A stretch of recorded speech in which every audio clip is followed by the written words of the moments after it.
Here's the 30-second lesson on what legends know. Never practice nunchucks in a crowded room. Never eat chole before a road trip. Always take your shirt off before you iron it. Don't take a call near a swimming pool. And don't forget, saving is not investing. Legends don't just save, they invest in mutual funds. Mutual fund investments are subject to market risks. Read all scheme-related documents carefully. Quite some time back when I worked at India Today magazine, there was a distinctive India Today writing style. And there were also some distinctive approaches to beginning a story. One of those favorite approaches, standardized approaches, it was also made into some parodies and some mocking of that style of writing. I used to work there. I might have written a few of these myself. That was a story that began with, it had all the ingredients of. Then you could fill in the blanks. You could say it had all the ingredients of a sleazy family story. It had all the ingredients of a sleazy crime story.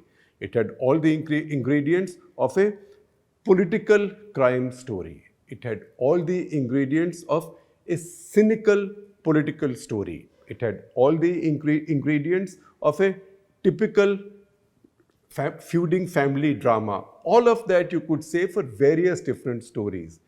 What if I find you a story now? In fact, I don't even have to find it. You've all found it on the front pages of your newspapers, in your TV channels.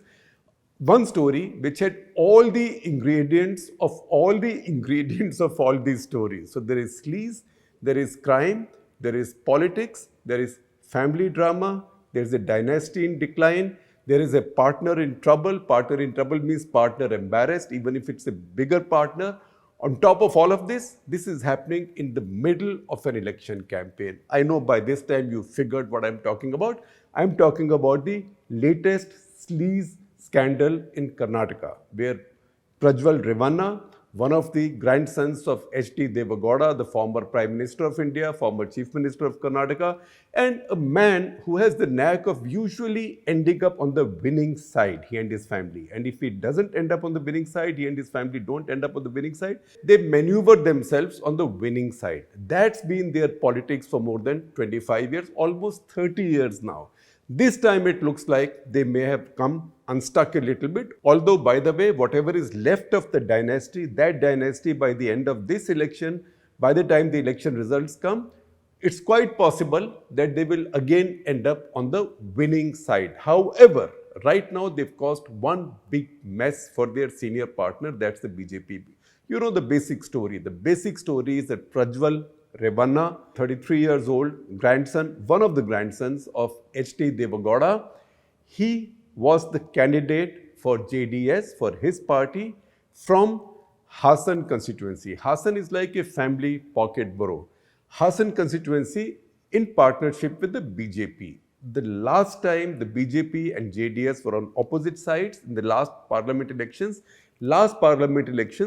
JDS and Congress were in alliance. This time JDS and the BJP are in alliance. And at multiple points of time, JDS has been in alliance with this or the other. I told you they either end up on the winning side, and if they are not on the winning side, they usually move to the winning side. They choose the winning side. So now they've chosen what they saw as the winning side. The BJP in this division in the state with 28 seats has only given them 3 seats, only 3 seats. And these 3 seats were given to them to allocate to whoever. So what would you expect? 2 have been given to family members by Deve Gowda, 1 to his son, H.D. Kumaraswamy, who's also been Chief Minister twice in Karnataka, once in partnership with the BJP, second time in partnership with the Congress party, each time while his party was the junior partner in the coalition. I told you they can teach anybody a lesson in leverage, because leverage in their case is just sufficient number of seats with them to get you past the majority mark. That said, this time they only got 3 seats. So 2 have gone to the family, 1 to H.D. Kumaraswamy, the former Chief Minister, that is Deve Gowda's son, and 1 to Revanna, Prajwal Revanna, who's the candidate from the Hassan seat. The 3rd seat in the quota of JDS has gone to another candidate, a non-family candidate, because that's in Kolar, and Kolar is a reserved constituency. That said, what's happened with Prajwal? So you know that stories came out. 26th April, polling took place for 14 constituencies in Karnataka. That's mainly South Karnataka and that's mainly South Karnataka, the greater Mysuru area, and the Bengaluru city area, the 4 seats in Bengaluru. This area south of Bengaluru is also the home of the Gowdas also because Vocaligas, the Vocaliga caste is very strong there. So it's a bit like, it's the equivalent, I would say, of say the Jat land of Western UP in a way, or because we are more familiar with that politics, or some districts of Haryana, Rohtak, Sonipat, etc., because just like the Jats, Vocaligas are a farming caste in Karnataka and they have large numbers there, and Gowda and his family have ruled that area. This is where Prajwal, 26th, the voting took place. He almost immediately took a flight out, apparently to Frankfurt, and he's somewhere in Europe since then, hasn't been seen or heard of. He's been heard of in the sense that he's being talked about, but nobody's heard from him. The opposition is saying he's run away, he's escaped. His family is saying, no, he hasn't run away, he's not escaped, he's just taking a break after his elections and he will come back as soon as he's summoned. Now, first of all, it sounds a bit odd that you have an election on. Only 14 seats have gone to the polls. The remaining seats are yet to go to the polls in the state, and campaigning is going on. In fact, the father, the uncle, the grandfather, the brother, the cousin, the aunt, the mother. So how do you escape at this time? Now, what is the reason he could have escaped? You know that there is a Sleaze scandal. The Sleaze scandal is that a whole bunch of video clips, some still pictures or screenshots of video clips have been floating on social media. They've been floating on social media, and I can tell you one thing for sure. Having seen some of them, unfortunately, I can tell you one thing for sure, that 1, they are sleazy, 2, they are criminal, 3, they are ugly, and 4, whoever may have done it, whoever may have done it is just not your garden variety lecherous fellow. This is not garden variety lechery. This is an act of a great deal of perversion. The person is a pervert and criminally so, because these are women in all kinds of age groups, from God knows where, I don't want to guess anybody's age, on the lower side, to women at 60 and above. So this looks like somebody is doing it for personal, private voyeurism and making how many videos? So see, there is a letter written by G. Devaraja Gowda. G. Devaraja Gowda is from Hassan. He's a lawyer. He's a leader, local leader of the BJP. He has lost from this seat multiple times to members of the Gowda family.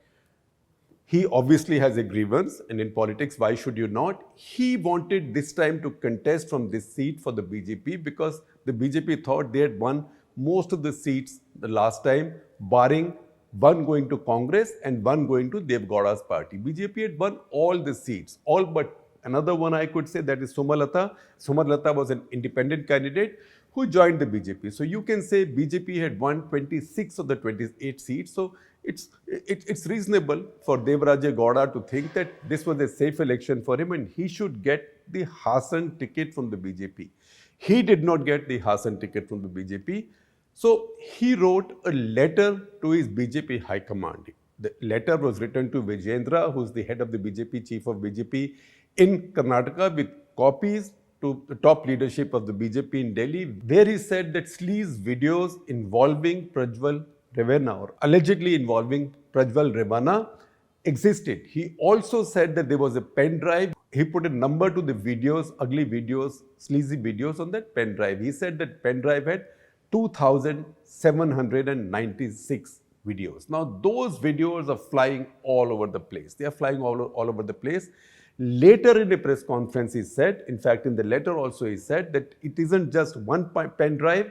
I believe there is another pen drive also, so more will come out. And this is really thousands of videos involving at least 100 women in various age groups. Why did these videos didn't surface all this while? Because everybody knew about them. That's because on June 1 last year, 2023, Prajwal Revanna went to the High Court in Bangalore and took a gag order against 89 entities, 86 media organizations, and 3 individuals against sharing this anywhere, either the videos or pictures. One of the 3 individuals there was his driver, who he had had a fight with, and who had left apparently with copies from his phone. Then you will ask me, how did BJP's Deve Gowda come in possession of these tapes? Because you know what? Coincidence of coincidences. He became the lawyer for the driver because one driver filed a complaint that uh, he was his wife had been kidnapped by Prajwal Revanna's people. That complaint he filed in December, and there were other cases. So Devaraji Gowda became his lawyer and thereby came in possession of the videos. In fact, if Prajwal Revanna is allegedly involved in this and he is in Germany or someplace Europe, I can tell you that in those countries, tolerance for this kind of crimes is zero. So there is no way he will not be extradited very quickly if extradition is sought. So he has no place to hide. It's very difficult now to find a place to hide if your name pops up in something like this, no matter how powerful you are. You can then see this in the reactions of the BJP and also the JDS family, also in the Gowda family. The BJP has said that the state government has set up an SIT, a special investigating team. So let them find out, and once they find out, we will go by the findings of that SI team. This is a very touching situation where the state government is the Congress parties. The BJP is saying they have faith, they'll wait for the SIT report. It's the Congress party's SIT report. Not just that, Gowda family itself is saying that they will wait for the SIT report. Meanwhile, the Gowda family, I'm not even saying JDS, I'm saying the Gowda family, because what is JDS? It is the Gowda family. So the Gowda family or the JDS executive met in Hubballi today, that is on Tuesday. Our correspondent, our Karnataka correspondent, Shekhar Gupta, was there, after which H.D. Kumaraswamy spoke to the press and they announced that Prajwal Revanna was suspended from the party pending inquiries and pending the findings of the SIT, etc. So the family has distanced itself from Revanna. The BJP has tried to distance itself from Revanna as well. Not just that, the family also, H.D. Kumaraswamy has also tried to protect the BJP. When he met the media in Hubballi after his executive meeting, he said that you can't blame the BJP for Revanna, Prajwal Revanna, his cousin, or having been given the ticket from Hassan. And you cannot question Narendra Modi from going to Hassan and addressing an audience, addressing the crowd from the stage, seeking votes from Prajwal Revanna, because he said, and this is really trying to give the BJP plausible deniability or a cloak of immunity by saying they didn't know, they had no role in deciding who the candidates will be. In our division, in our deal, we were allocated 3 seats, and it was indicated which 3 seats. It was entirely up to us, that is the JDS or the Gowda family, to decide who these candidates will be. So Prajwal Revanna was our choice. The BJP had nothing to do with it. So you can see damage control at all levels. Damage control by the BJP saying we don't know, this is JDS, they've done it, and now let SIT investigate this. Doodh ka doodh, pani ka pani ho jayega. On the part of the Gowda family to say, we had no idea if such a thing has happened, let the SIT decide. Nobody is even saying that SIT will be motivated because the Congress government has done it. And at the same time, in the third dimension of this distancing, JDS itself trying to protect the BJP from embarrassment by saying that BJP had nothing to do with this choice. This story is not as simple. I told you earlier on that it has the, if I were to write a 1980s India Today intro, I could not have started with it had all the ingredients of, because I would have had to write that line 5 times. So what I've told you right now is Sleaze. I've told you a little bit of politics. But deeper down, a lot of it is family politics, discord within a family, sibling rivalries, and also a little bit of Schadenfreude. Now what has happened? First, try and understand Deve Gowda's family. We had talked about this a couple of years back in another context, and that's where we had shown you a Gowda family chart. And we had said at that point that Gowda family rivaled the Gandhi family for having exactly the same number of people in politics as the Gandhi-Nehru family. Now, the Gowda family has one more. So it has 9 members who are either currently holding public office or contesting for public office or have held public office and are vying for public office, right? So you see this chart again. You see Deve Gowda on the top himself. Deve Gowda is a very young in the mind, a very young 91-year-old. He was born in 1933. 1933, he joined the Congress as a 20-year-old in 1953. He spent about a decade in Congress, but left in 1962 when he contested for the first time for MLA in Karnataka. He contested for the first time as an independent and won in 1962 from the constituency of Hole Narsipura in the same Hassan district area. Hassan is where Prajwal Revanna was contesting from now. So Hole Narsipura, he won that constituency. Next 3 elections, he continued to win that constituency. After he moved towards national politics, in fact, he became Chief Minister first in Karnataka in 1994, and then 96, he became Prime Minister of India. His son, his other son, in fact, his older son, that is H.D. Revanna, he inherited this constituency and he kept on winning it in the State Assembly. His younger son, the reason we called Revanna his other son is that his younger son, H.D. Kumaraswamy, is 2 years younger. He somehow taken the limelight. He's been Chief Minister twice, not Revanna. So in this case, that choice fell on the younger son, which is a little bit uncharacteristic for Indian politics, but we've seen this in Haryana as well. Bansilal, for example, as the inheritor of his politics, preferred his younger son Surendra Singh to the older son Ranbir Singh. So these things happen in these families. These are all patriarchies which generally stay together while the founder is around and then start disappearing. In case of the Gowda family, the founder is around, but the founder is now frail, he's weaker than before, and he's not able to control his family. What happens now? There are 2 streams of the family. One is H.D. Kumaraswamy's family. H.D. Kumaraswamy, meanwhile,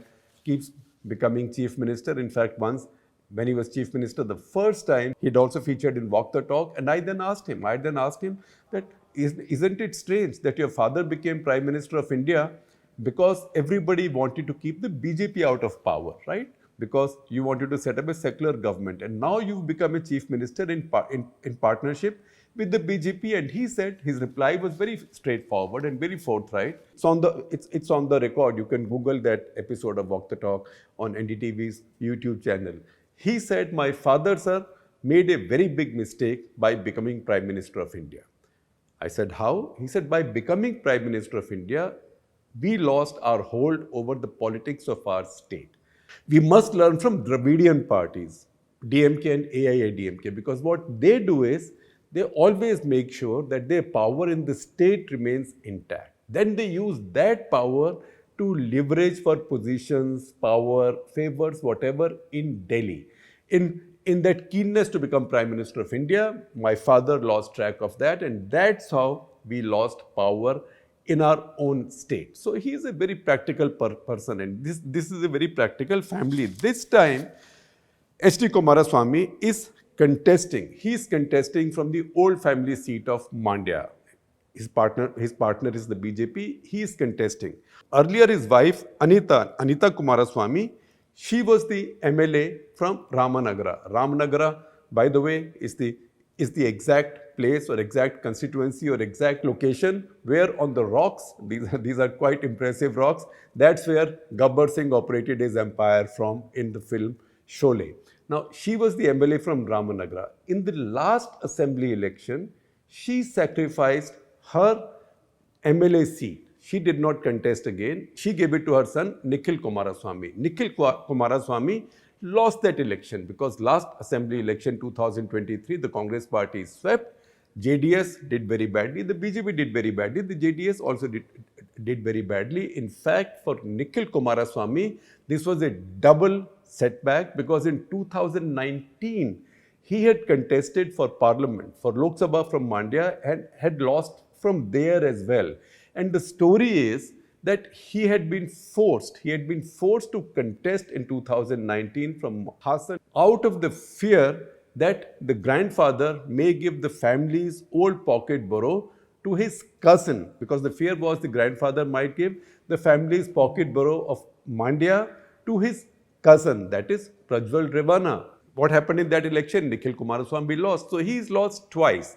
He lost in 2019 from Mandya in parliament. He lost in 2023 for assembly from Ramnagar.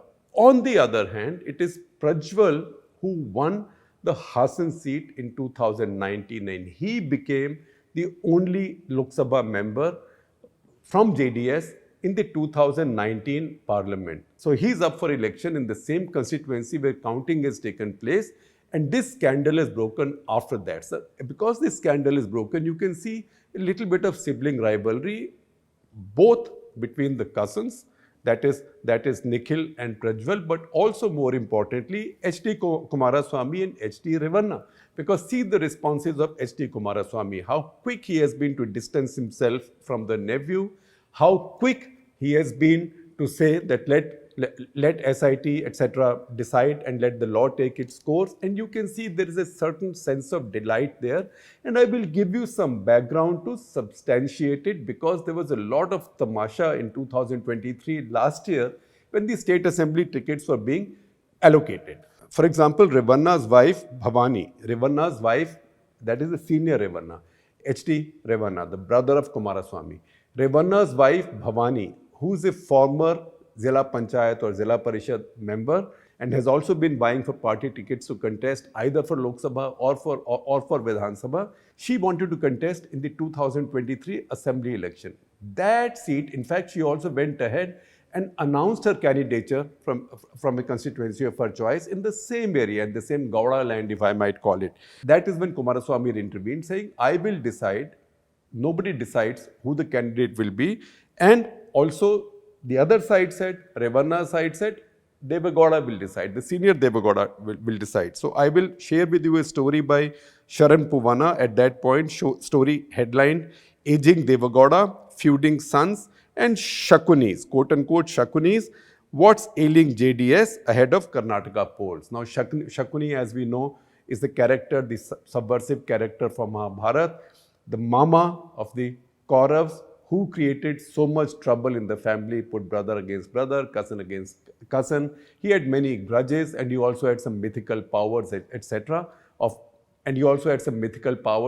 But really a bad guy who will say would create trouble in a family. So where does the reference of Shakuni comes in? So there is a quote from Kumaraswamy in Sharan's story.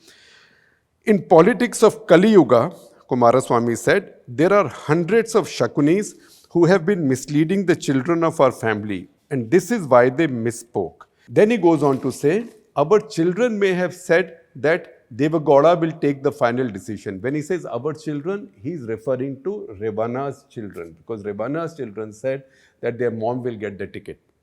He said, our children may have said that Deve Gowda will take the final decision, but is he in a position to take the final decision?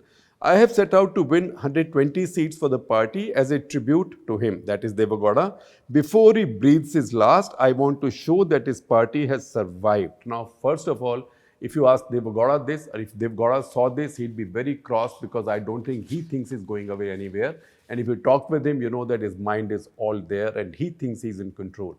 Second, if you look at the state of the party, it doesn't look like the party is surviving as anything but a rump of what it used to be. Particularly, this scandal is now going to damage the party severely, because one side of the family will disown the other side, and in the process, the BJP itself might disown JDS. In fact, Devaraje Gowda himself has said at some points of time that if this goes on like this, then ultimately what is left of JDS will merge with the BJP. So this might also see then the end of one prominent dynasty of Indian politics. Now I know that you are smart people, so you might say, I said 8 members who've been in and out of politics, or who are either holding offices now, public offices now, or are looking for public offices. So who are these? So H.D. Deve Gowda, He lost last parliament election. He's now a Rajya Sabha member. So he's got his life sorted out. H.D. Kumaraswamy, he's an MLA, but he's now contesting for Lok Sabha from Mandya. His wife, Anita, used to be MLA. She gave a Ramnagara seat to Nikhil, where Nikhil lost. So she's been in politics. Nikhil is in politics. Then Revanna himself is an MLA. Revanna's wife, I told you, Bhavani, she's a former Zilla Panchayat member and was denied Vidhan Sabha ticket by H.D. Kumaraswamy. So she's very much in politics. And then Revanna's two sons, Suraj and Prajwal. That makes for 8 people. And now there is a 9th. So the 9th is Dr. C.N. Manjunath. Dr. C.N. Manjunath is married to Anusuya, one of the daughters of Deve Gowda. He was the director. He's the former director of state-run Sri Jayadeva Institute of Cardiovascular Sciences and Research, a highly respected cardiac doctor specialist. He is contesting from Bengaluru rural. But you know what? Not from JDS. He is contesting from the BJP. I told you, JDS and Gowda family has this incredible knack of either ending up on the winning side, or if that doesn't happen, of switching over to the winning side. So in this case, it looks like a preemptive move by one more family member as well.